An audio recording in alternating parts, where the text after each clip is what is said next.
Hei, salut! Hai să vorbim azi un pic despre fake news și despre ce unii numesc post-adevăr.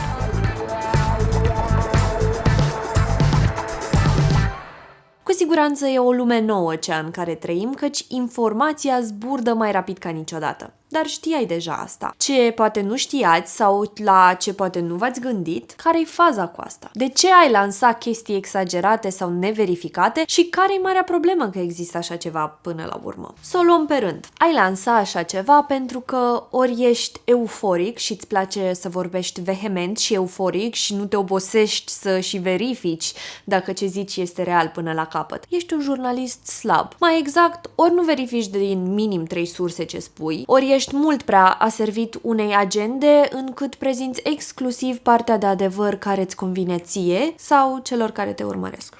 Ai mai lansat așa ceva pentru că te interesează foarte mult să ai niște oameni fideli porniți împotriva ceva și implicit pro cealaltă tabără. Și ai mai face asta pentru că te simți foarte bine când vorbești cu pasiune despre ceva. Însă când ai vorba mai departe, nu mai contează doar pasiunea. Contează și cât e de adevărat sau nu, în termeni morali cel puțin. Și tot în termeni morali ești răspunzător pentru ce zic. Zic asta căci o grămadă de oameni se ascund în spatele ideii că ce spun o spun pentru cine știe că e vorba de o mică exagerare și că dacă există unii care nu s-ar prinde că nu e 100% adevărat ce a zis, atunci ei își merită soarta pentru că-s creduli. Dar asta este o judecată nedreaptă, căci cine răspândește cu bună știință știri false poate afecta pe cineva de bună credință.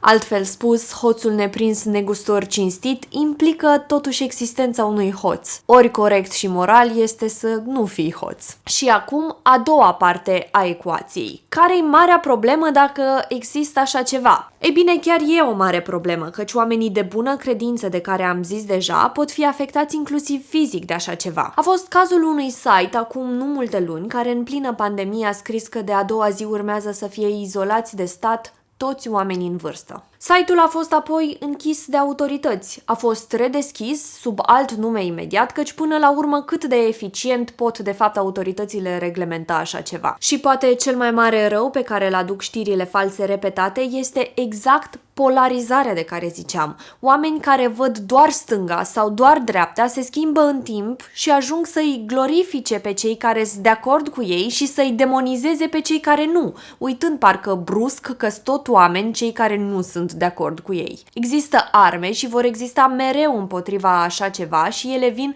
exclusiv din felul în care gândim. Un aspect important este să alegem să fim sceptici, nu să negăm tot ce aflăm, ci să acceptăm ideea că oricât de serios ni se prezintă o informație, ea e prezentată tot de un om care și el, la rândul lui, e totuși imperfect. O altă armă este să nu fim noi înșine prea vehemenți. Să acceptăm ideea că a te contrazice cu cineva nu îl face pe acel cineva un om rău și ideea că până la urmă și noi putem greși, tot oameni fiind. Să auzim de bine și de cât mai mult adevăr.